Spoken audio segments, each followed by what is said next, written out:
Demian, de Hermann Hesse. Capítulo 2. Caín. La salvación de mis penalidades vino de una manera totalmente inesperada y fue acompañada al mismo tiempo de algo nuevo que ha estado actuando hasta hoy en mi vida. En nuestro colegio había ingresado hacía poco un nuevo alumno.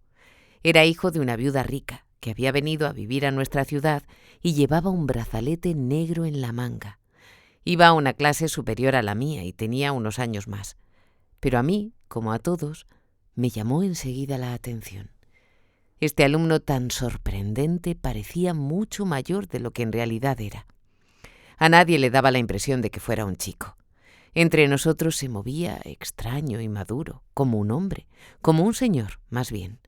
No era popular, no participaba en los juegos, y menos en las peleas. Únicamente su tono seguro y decidido frente a los profesores nos gustaba. Se llamaba Max Demian. Un día, como solía ocurrir en nuestro colegio, instalaron a otra clase en nuestra espaciosa aula por no sé qué motivos. Esta clase era la de Demian. Nosotros, los pequeños, teníamos historia sagrada y los mayores debían hacer una redacción. Mientras nos explicaban la historia de Caín y Abel, yo miraba de reojo la cara de Demian. Me fascinaba de manera extraña y observaba aquel rostro seguro, inteligente y claro, inclinado sobre su trabajo con atención y carácter. No parecía en absoluto un alumno haciendo sus deberes, sino un investigador dedicado a sus propios problemas. En el fondo no me resultaba simpático, al contrario. Sentía algo contra él. Me resultaba superior y frío, demasiado seguro de sí mismo. Sus ojos tenían la expresión de los adultos, que nunca gusta a los niños, un poco triste y con destellos de ironía. Pero yo me sentía obligado a mirarle constantemente, me gustara o no. Sin embargo, cuando él me dirigía la mirada, yo apartaba los ojos asustado. Si hoy recuerdo el aspecto que tenía Demian entonces, puedo decir que era diferente de todos los demás en cualquier sentido y que tenía una personalidad muy definida. Por eso mismo llamaba la atención, aunque él hacía todo lo posible por pasar inadvertido, comportándose como un príncipe disfrazado que se encuentra entre campesinos y se esfuerza en parecer uno de ellos. Al terminar las clases, salió detrás de mí. Cuando los demás se dispersaron, me alcanzó y saludó. También este saludo resultaba muy adulto y cortés, aunque imitara nuestro tono de colegiales. ¿Vamos un rato juntos?, me preguntó con amabilidad. Me sentí muy halagado y dije que sí. Entonces le expliqué dónde vivía.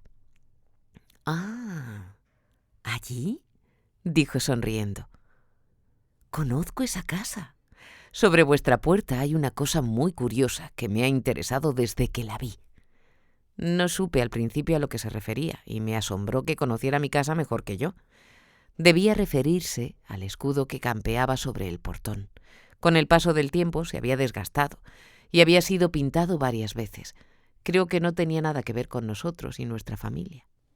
«No sé lo que es», dije tímidamente. «Me parece que es un pájaro o algo parecido. Debe de ser muy antiguo. Dicen que la casa perteneció antiguamente a un convento». «Puede ser», asintió él. «Obsérvalo bien. Esas cosas suelen ser muy interesantes. Creo que el pájaro es un gavilán». Seguimos adelante, yo muy aturdido. De pronto, Demian se rió, como si se le hubiera ocurrido algo muy divertido. «Hoy he asistido a vuestra clase», dijo. «Sobre la historia de Caín, el que llevaba un estigma en la frente, ¿no? ¿Te gusta?» «No. Pocas veces me gustaba lo que tenía que estudiar. Sin embargo, no me atrevía a decirlo porque era como si estuviera hablando con una persona mayor. Contesté que la historia me gustaba. Demian me dio unas palmaditas en el hombro. «No necesitas fingir, amigo, pero esa historia es verdaderamente muy rara, mucho más que la mayoría de las que se tratan en clase. El profesor no ha dicho mucho, solo lo habitual sobre Dios y el pecado y todo eso. Pero yo creo...» Se interrumpió sonriendo y me preguntó: «Oye, ¿pero te interesa esto?» «Bueno, pues yo creo», continuó, «que la historia de Caín se puede interpretar de manera muy distinta. La mayoría de las cosas que nos enseñan son seguramente verdaderas, pero se pueden ver desde otro punto de vista que el de los profesores y generalmente se entienden entonces mucho mejor. Por ejemplo, no se puede estar satisfecho con la explicación que nos da de Caín y la señal que lleva en su frente, ¿no te parece? Que uno mate a su hermano en una pelea puede pasar. Que luego le dé miedo y se arrepienta también es posible. Pero que precisamente por su cobardía le recompensen con una distinción que le proteja y que inspire miedo, eso me parece muy raro». «Sí, es verdad», dije interesado.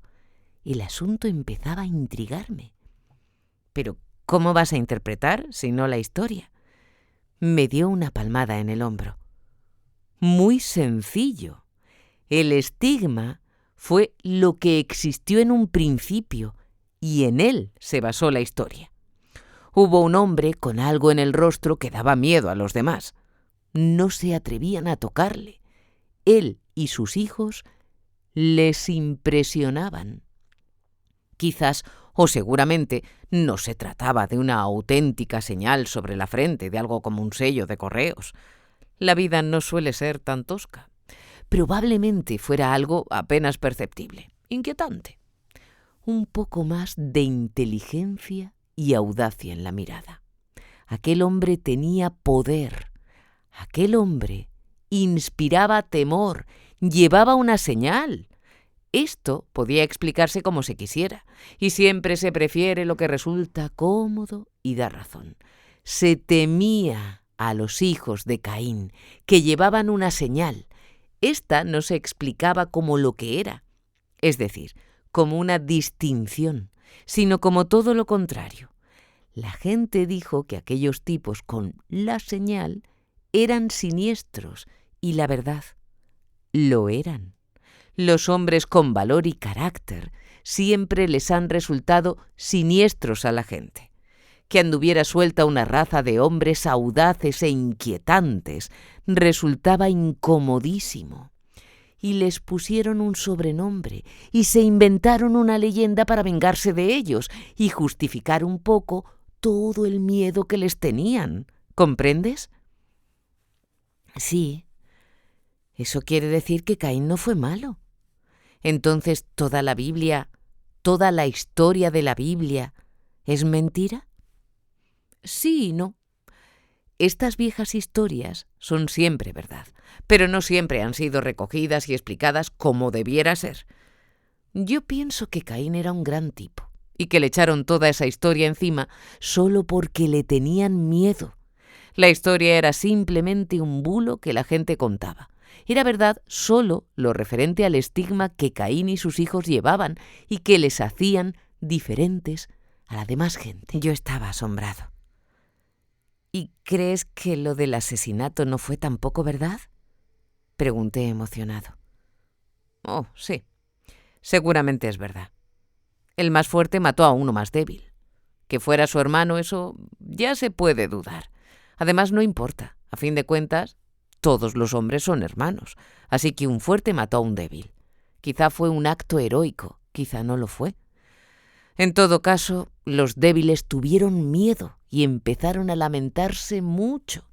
Y cuando les preguntaban, ¿por qué no le matáis?, ellos no contestaban, porque somos unos cobardes, sino que decían, no se puede, tiene una señal, Dios le ha marcado.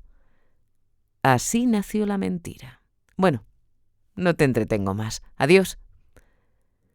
Dobló por la alcase y me dejó solo, sorprendido como jamás en toda mi vida. Nada más desaparecer, todo lo que me había dicho me pareció increíble. ¿Caín un hombre noble y Abel un cobarde? La señal que llevaba Caín en la frente era una distinción. Era absurdo, blasfemo e infame. ¿Y Dios? ¿Dónde se quedaba? ¿No había aceptado el sacrificio de Abel? ¿No quería a Abel? ¡Qué tontería! ¡Qué tontería! Y empecé a pensar que Demian me había tomado el pelo y quería ponerme en ridículo. ¡Qué chico más inteligente y qué bien hablaba! Pero no podía ser. De todos modos, nunca había recapacitado tanto sobre una historia, fuera o no de la Biblia. Y hacía tiempo que no olvidaba tan por completo a Franz Kromer durante horas, una tarde entera. En casa leí la historia otra vez, tal como estaba en la Biblia. Era breve y clara. Resultaba una insensatez buscarle una interpretación especial y misteriosa. Así cualquier asesino podría declararse elegido de Dios. No, era absurdo. Lo fascinante era la manera tan ligera y graciosa con que Demian sabía decir las cosas, como si todo fuera tan natural. Y además, ¿con qué mirada? Sin embargo, había algo en mí que no estaba en orden, sino en franco desorden.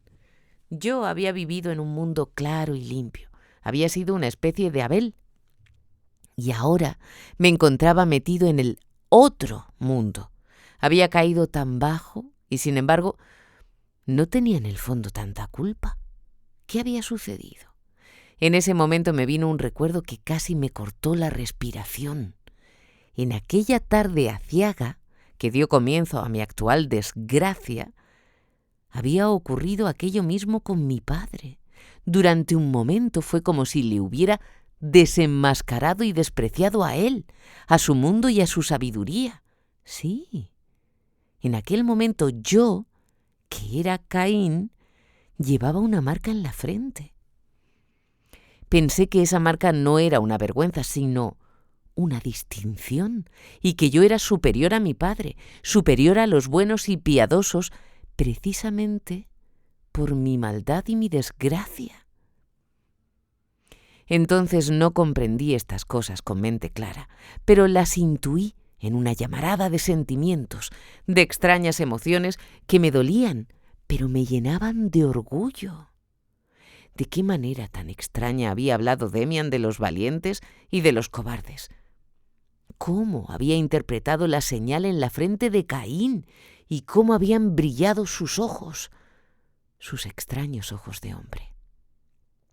Se me ocurrió que Demian mismo era un Caín. ¿Por qué le defendía si no se sentía semejante a él? ¿Por qué tenía aquel poder en la mirada? ¿Por qué hablaba tan despectivamente de los otros, los cobardes, que son en verdad los piadosos, los elegidos de Dios? Con estos pensamientos no acababa de llegar a ninguna conclusión. Una piedra había caído en el pozo. El pozo era mi alma joven. Durante mucho tiempo esta historia de Caín, con el homicidio y la señal, fue el punto de partida de mis intentos de conocimiento, duda y crítica. Observé que también los otros condiscípulos se preocupaban mucho de Demian. No comenté con nadie nuestra conversación sobre la historia de Caín, pero Demian parecía interesar también a los otros. En todo caso, surgieron muchos rumores sobre el nuevo. Si aún los pudiera recordar todos, cada uno de esos rumores le caracterizaría, cada uno se podría interpretar. Solo recuerdo que primero se dijo que la madre de Demian era muy rica. Se decía también que nunca iba a la iglesia, y tampoco su hijo, que eran judíos, opinaba uno, pero que también podían ser mahometanos. Se contaban verdaderas leyendas sobre la fuerza física de Max Demian. Desde luego, era el más fuerte de su clase, y cuando uno le retó a una pelea y le llamó cobarde porque no quería aceptarla, Demian le humilló horriblemente.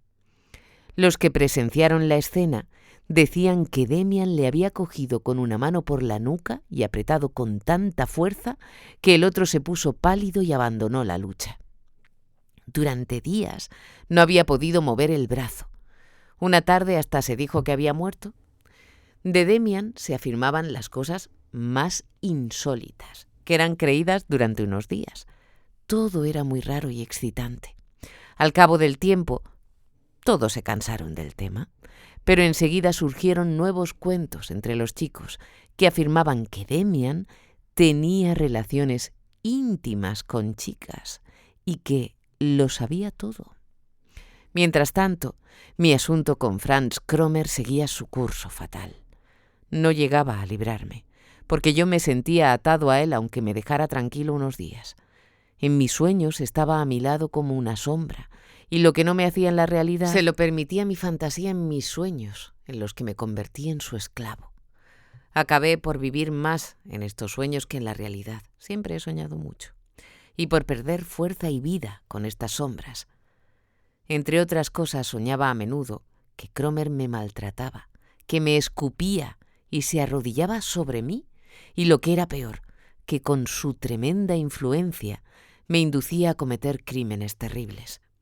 El más espantoso de ellos, del que me desperté como enloquecido, era una tentativa de asesinato contra mi padre.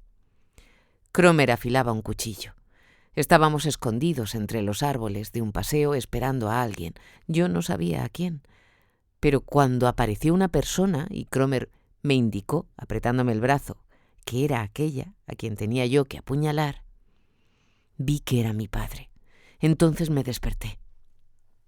Con todo esto pensaba mucho en Caín y Abel, pero poco en Demián. Volvió a aparecer. Es curioso, también en sueños. Yo volvía a soñar con malos tratos y violencias, pero esta vez, en lugar de Cromer, era Demián el que se arrodillaba sobre mí. Pero, y esto era nuevo y me impresionó profundamente, todo lo que había sufrido bajo Cromer con angustia y repulsión, lo sufría a gusto bajo Demián, con un sentimiento mezcla de placer y temor. Este sueño lo tuve 2 veces. Después Cromer volvió a su lugar. Lo que vivía en estos sueños y lo que vivía en la realidad no puedo ya separarlo con exactitud. En todo caso, mi ruin relación con Cromer siguió su curso y no terminó cuando, por fin, le pagué la suma debida a costa de una serie de pequeños hurtos. Ahora Franz conocía esos hurtos, porque siempre me preguntaba de dónde sacaba el dinero. De esta forma me tenía más que nunca en sus manos. A veces me amenazaba con contarle todo a mi padre, y entonces el miedo no era más grande que el profundo pesar de no haberlo hecho yo desde un principio. No obstante, a pesar de lo mal que me sentía, no me arrepentía del todo, al menos no siempre. A menudo sentía que todo tenía que ser necesariamente así, que sobre mí pesaba un maleficio y que era inútil querer romperlo. Probablemente mis padres sufrían también con esta situación. Yo estaba poseído por un espíritu extraño. Ya no cabía en nuestra comunidad que tan unida había estado y a la que solía añorar desesperadamente como un paraíso perdido. Me trataban, sobre todo mi madre, más como a un enfermo que como a un malvado, pero mi verdadera situación la veía claramente reflejada en el comportamiento de mis 2 hermanas, que era cariñoso, pero que me hacía muy desdichado. La conducta de mis hermanas me hacía ver claramente que yo era una especie de poseído, más digno de compasión que de reproche, pero a fin de cuentas, en manos del mal. Sabía que rezaban por mí de manera diferente que antes, y sabía que era inútil. Sentía ardientemente el deseo de descargarme, la necesidad de una verdadera confesión, y presentía, sin embargo, que no podría explicar o decir todo ni a mi padre ni a mi madre. Sabía que escucharían con cariño, que me tratarían con cuidado y hasta me compadecerían, pero no me comprenderían del todo, y aquello se juzgaría como una especie de desliz, siendo como era el propio destino. Ya sé que muchos no creerán que un niño de casi 11 años pueda sentir esto. Para ellos no escribo mi historia. Se la cuento a los que conocen mejor al ser humano. El hombre adulto que ha aprendido a convertir una parte de sus sentimientos en pensamientos, echa de menos estos en el niño y cree que las vivencias tampoco han existido. Pero yo no he sentido nunca en mi vida nada tan profundamente, ni he sufrido nunca tanto como entonces. Un día de lluvia fui citado por mi verdugo en la plaza del castillo, y allí permanecí esperándole. hurgando con los pies en la hojarasca mojada que aún caía de los árboles negros y goteantes. Yo no traía dinero, pero había apartado 2 trozos de pastel que llevaba conmigo, para por lo menos poder entregarle algo a Cromer. Ya me había acostumbrado a esperarle así en cualquier esquina, a veces un rato largo. Y lo aceptaba como quien acepta lo inevitable. Por fin apareció Cromer. Esta vez se entretuvo poco. Me dio unos cuantos puñetazos en las costillas, se rió, se comió el pastel y me ofreció incluso un cigarrillo húmedo que yo rechacé.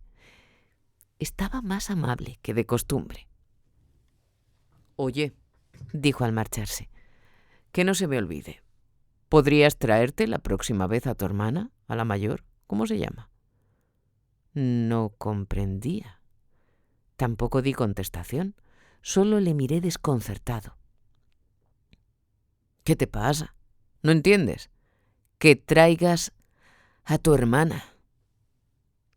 «Pero, Cromer, eso es imposible. No puedo hacerlo. Además, ella no vendría. Estaba seguro de que se trataba otra vez de un pretexto para martirizarme. Así acostumbraba a hacer. Me exigía algo imposible, me daba un susto, me humillaba y luego lentamente se avenía a un compromiso. Entonces yo me tenía que rescatar con dinero y obsequios. Pero esta vez era completamente diferente.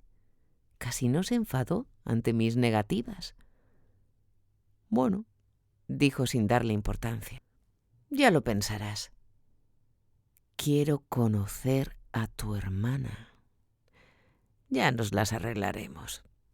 Te la traes de paseo y yo me hago el encontradizo. Mañana te llamaré y hablaremos de ello». Cuando se marchó, empecé a darme cuenta de lo que significaba su plan. Yo era aún un niño, pero sabía de oídas que los chicos y las chicas, cuando eran un poco mayores, podían hacer entre sí cosas misteriosas, indecentes y prohibidas. Y entonces yo, de pronto, me di cuenta de lo monstruoso que era aquello. Decidí no hacerlo jamás, pero no me atrevía casi a pensar en lo que sucedería, en cómo se vengaría Cromer. Comenzaba un nuevo suplicio. Aún no era bastante lo ya pasado. Desesperado, crucé la plaza desierta con las manos en los bolsillos. Nuevos tormentos, nueva esclavitud. De pronto me llamó una voz fresca y grave. Me asusté y eché a correr. Alguien corría detrás de mí y una mano me sujetó suavemente. Era Max Demian. Me rendí. «¿Eres tú?», dije vacilante. «¡Qué susto!».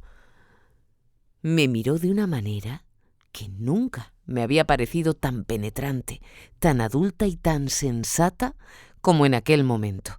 Hacía mucho que no habíamos hablado. «Lo siento», dijo con sus modales correctos y tan peculiares. «Pero, oye, ¿no debe uno asustarse así?». «Sí, pero ¿puede ocurrir?». «¿Eso parece? Mira, si te sobresaltas de esa manera ante alguien que no te ha hecho nada, ese alguien empieza a reflexionar, se extraña, se intriga. Ese alguien piensa que eres demasiado asustadizo y se dice: eso pasa solo cuando se tiene miedo. Los cobardes tienen siempre miedo. Yo creo que tú no eres un cobarde, ¿verdad?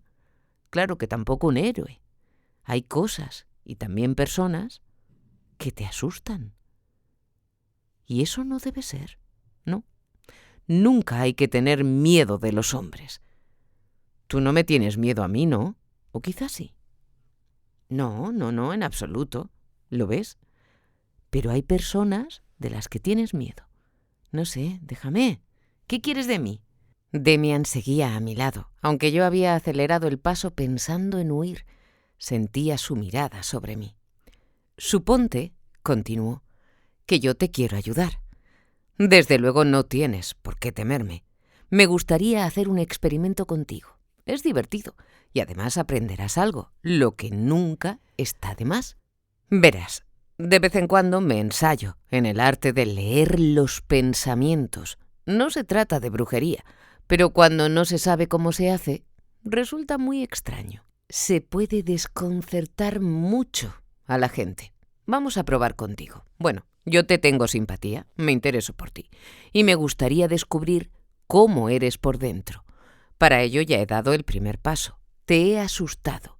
Eres, pues, asustadizo. Hay cosas y personas que te asustan. ¿Por qué?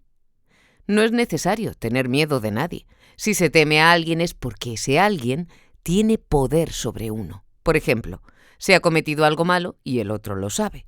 Entonces, esa persona tiene poder sobre ti. ¿Comprendes? Está claro, ¿no? Le miré aturdido. En lo que decía había seriedad e inteligencia, como siempre, pero ninguna ternura, sino más bien severidad, justicia o algo parecido. No supe qué decir. Me parecía tener un mago ante mí. ¿Comprendes?, me preguntó otra vez. Asentí con la cabeza. No podía decir nada. Ya te dije, continuó, que resulta muy raro esto de leer los pensamientos, pero tiene una explicación completamente normal. Por ejemplo, podría decirte con exactitud lo que pensaste de mí cuando te conté la historia de Caín y Abel. Pero vamos, esto no viene a cuento. Incluso creo que es posible que hayas soñado conmigo. Dejémoslo. Eres un chico inteligente. Los demás son tontos. De vez en cuando me gusta charlar con un chico sensato en el que pueda confiar. ¿Te parece bien? Desde luego, aunque no comprendo. Sigamos con nuestro experimento. Hemos descubierto que el muchacho 5 es asustadizo. Teme a alguien. Probablemente comparte con ese alguien un secreto que le resulta incómodo. ¿Es así, más o menos? Como en el sueño, sucumbí a su voz y a su influjo. Asentí. ¿No hablaba por él una voz que solo podía salir de mí mismo, que lo sabía todo, que sabía todo mejor y con más claridad que yo? Demian me dio una fuerte palmada en la espalda. Entonces estoy en lo cierto. Ya me lo imaginaba. Ahora otra pregunta. ¿Sabes cómo se llama el chico que se marchó hace un rato? Me quedé aterrado. Mi secreto violado se retorcía dolorosamente en mi interior, no queriendo salir a la luz. ¿Qué chico? ¿No había ningún chico? ¿Solamente yo? Se echó a reír. Dilo, anda, dijo riendo. ¿Cómo se llama? Murmuré. ¿Te refieres a Franz Kromer? Asintió satisfecho. ¡Bravo! Eres un gran chico. Nos haremos buenos amigos. Ahora tengo que decirte una cosa. Ese Kromer, o como se llame, es una mala persona. Su cara me dice que es un golfo. ¿Qué te parece a ti? Oh, sí, suspiré. Es malo, es un demonio, pero que no se entere, por Dios que no se entere. ¿Le conoces? ¿Te conoce él a ti? Tú, tranquilo. Se ha marchado y no me conoce. Al menos todavía. Pero me gustaría conocerlo. ¿Va a la escuela? Sí. ¿A qué clase? A la 5ª. Pero no le digas nada, por favor, no le digas nada. Te lo suplico. No te asustes, que no pasará nada. Probablemente no tendrás muchas ganas de contarme algo más de ese Kromer, ¿verdad? No puedo, no. Déjame. Permaneció en silencio un rato. Es una pena, prosiguió. Podríamos haber continuado con el experimento. Pero no quiero martirizarte. Te darás cuenta de que ese miedo que te produce no es bueno, ¿verdad? Un miedo así nos va destrozando. Hay que liberarse de él. Tienes que hacerlo si quieres convertirte en un hombre. ¿Comprendes? Sí. Tienes toda la razón. Pero no puede ser. No sabes. Ya has visto que algo sé. Más de lo que tú creías. ¿Acaso le debes dinero? Sí, eso también, pero no es lo más importante. No puedo decírtelo, no puedo. ¿No te serviría de nada si yo te diera todo el dinero que le debes?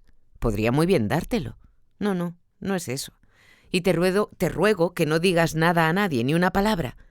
Confía en mí, Sinclair, ya me contarás un día tus secretos. ¡Nunca! ¡Jamás!, grité violentamente. Como tú quieras. Solo pienso que quizá más adelante me cuentes más cosas. Voluntariamente, por supuesto. No irás a creer que yo voy a actuar como el mismísimo Cromer. No. Pero, ¿no sabes nada de todo esto? Nada. Únicamente pienso sobre ello. Y nunca haré lo que hace Cromer. Puedes creerme. Además, a mí no me debes nada. Nos callamos un rato y me tranquilicé un poco. Pero lo que sabía Demian cada vez me parecía más misterioso.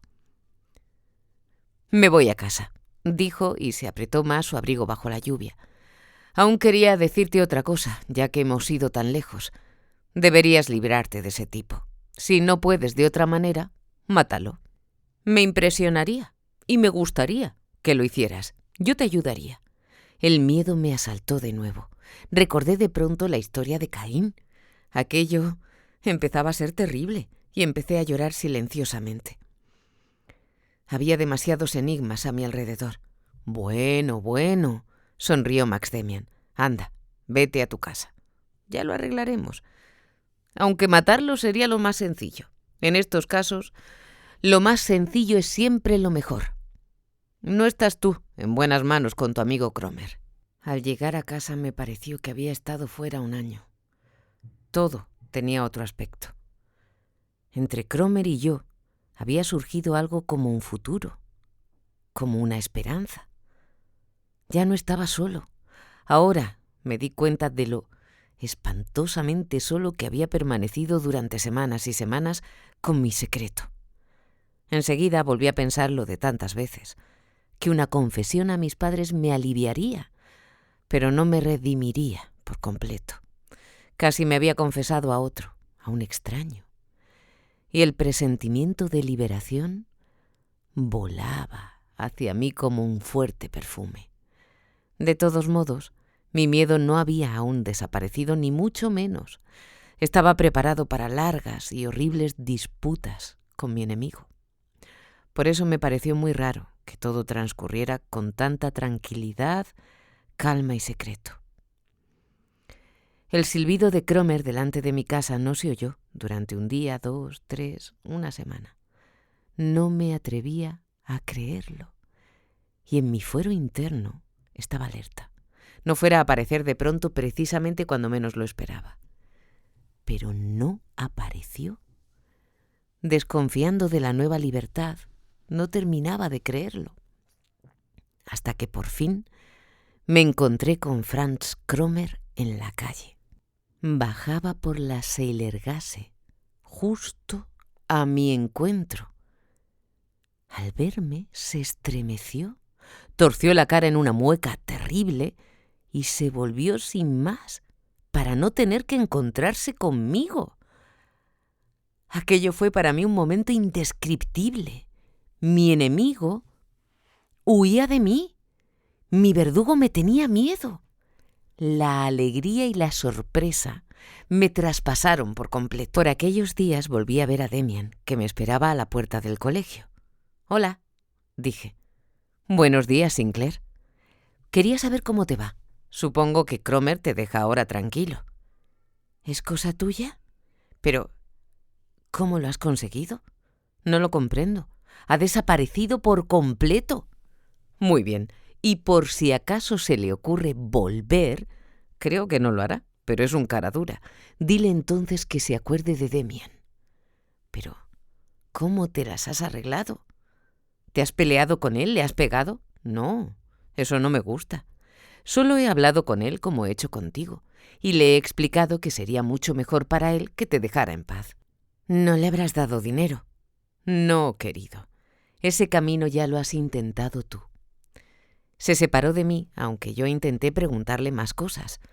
Me quedé con el viejo y confuso sentimiento que Demian me inspiraba. Mezcla extraña de agradecimiento y recelo, admiración y miedo, simpatía y repulsa. Me propuse verle pronto, para hablar más con él de todo, y también de la historia de Caín. No llegué a hacerlo. La gratitud es una virtud en la que no tengo ninguna fe. y pedírsela a un niño me parece un error. Así que no me sorprende demasiado la total ingratitud que demostré a Max Demian. Hoy tengo la certeza de que hubiera enfermado y me hubiera estropeado para toda la vida si él no me hubiera liberado de las garras de Cromer. Yo entonces sentí aquella liberación como el acontecimiento más grande de mi joven vida. Pero al libertador mismo, cuando hubo llevado a cabo el milagro, lo dejé a un lado. Como he dicho, la ingratitud no me resulta extraña. Solo me sorprende la falta de curiosidad que demostré. ¿Cómo era posible que yo siguiera viviendo un solo día con tranquilidad, sin intentar acercarme a los misterios con que Demian me había puesto en contacto? ¿Cómo podía dominar el deseo de oír más cosas sobre Caín, sobre Cromer y la lectura de pensamientos? Es incomprensible, pero así fue. Me vi de pronto liberado de unas redes diabólicas. El mundo se me ofrecía de nuevo luminoso y alegre. Ya no me asaltaban los miedos y las angustiosas palpitaciones. El maleficio estaba roto. Ya no era un condenado sometido a terribles torturas, sino otra vez un colegial, como antes. Mi naturaleza intentaba volver con toda rapidez al equilibrio y a la tranquilidad, y se esforzaba sobre todo en apartar y olvidar todo lo feo y amenazador. Mi memoria olvidó con fantástica rapidez toda la historia de mi culpa y mis miedos, sin dejar aparentemente una cicatriz o una huella. También comprendo hoy que olvidara a mi Salvador con la misma rapidez. Del valle de lágrimas de mi condenación, de la espantosa esclavitud a Cromer, huí con todos los instintos y las fuerzas de mi alma maltrecha a refugiarme allí donde me había sentido feliz y tranquilo, al paraíso perdido que se volvía a abrir, al mundo claro de los padres y de las hermanas, a la fragancia de la pureza, a la gracia del Dios de Abel. El mismo día de mi breve conversación con Demian, cuando me convencí del todo de mi recobrada libertad y ya no temí las recaídas, hice lo que tantas veces y tan ardientemente había deseado. Confesé. Fui a mi madre, le enseñé la hucha con el cierre roto y llena de fichas en lugar de dinero, y le conté cómo me había encadenado por mi propia culpa a un malvado verdugo durante largo tiempo. Ella no comprendió todo, pero vio mi hucha, mi mirada transformada, oyó mi voz y sintió que yo había sanado, que su hijo le había sido devuelto. Y entonces celebré con elevados sentimientos la fiesta de mi reintegración, la vuelta al hogar del hijo pródigo. Mi madre me condujo ante mi padre. Se repitió la historia, interrumpida por preguntas y exclamaciones de asombro. Mis padres me acariciaban la cabeza y suspiraban, aliviados de su preocupación. Todo era maravilloso, todo era como en los cuentos, todo se resolvía en una fantástica armonía. En ella me refugié con verdadero apasionamiento. No me saciaba de comprobar que había conseguido otra vez mi paz y la confianza de mis padres. Me convertí en un niño modelo. Jugaba más que nunca con mis hermanas y durante los rezos me unía a las entrañables y viejas canciones y plegarias con el sentimiento del que ha sido liberado de las culpas. Lo hacía de todo corazón. En aquello no había engaño. Sin embargo, las cosas no estaban en orden. Y aquí está la razón que explica mi ingratitud hacia Demian de una manera satisfactoria. Debía haberme confesado a él. La confesión habría resultado menos decorativa y emocionante, pero hubiera sido para mí más fructífera. Ahora yo me agarraba con todas mis raíces a mi antiguo mundo paradisíaco. Había vuelto a él y fui acogido con clemencia. Demian no pertenecía a este mundo, no encajaba en él. Además, también él, de otro modo que Cromer, era un seductor que me unía al mundo malo y corrupto. Ahora que volvía a ser Abel, yo no quería traicionar a Abel y ayudar a ensalzar a Caín. Hasta aquí el proceso exterior. El interior, sin embargo, era otro. Me sentía liberado de las garras de Cromer y del diablo, pero no por mi propia fuerza o mérito. Había intentado caminar por los caminos del mundo, pero estos habían resultado demasiado inseguros para mí. Ahora que una mano amiga me había salvado, yo huía, sin echar una mirada atrás al regazo de mi madre y a la seguridad de una infancia protegida y piadosa. Me hice más joven, dependiente e infantil de lo que en verdad era. Me sentí obligado a sustituir la dependencia de Cromer por otra nueva, pues era incapaz de andar solo.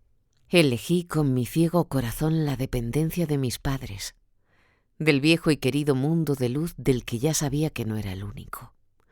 De no haberlo hecho así, tendría que haberme decidido por Demian y haberle confiado todo. Me pareció justificarme por la desconfianza que me inspiraban sus extraños pensamientos. En el fondo, no era más que miedo, porque Demian me hubiera exigido más que los padres, mucho más. Él hubiera intentado hacerme más independiente, con estímulos y reprimendas, con burlas e ironía. Sí, eso lo sé yo. Nada hay más molesto para el hombre que seguir el camino que le conduce a sí mismo. Sin embargo, no pude evitar que medio año más tarde, en un paseo con mi padre, surgiera la pregunta de por qué algunas gentes opinaban que Caín era mejor que Abel. Se quedó muy sorprendido y me explicó que era una interpretación bastante antigua, que databa de los primeros tiempos del cristianismo. Se había enseñado en determinadas sectas, entre ellas la llamada de los cainistas.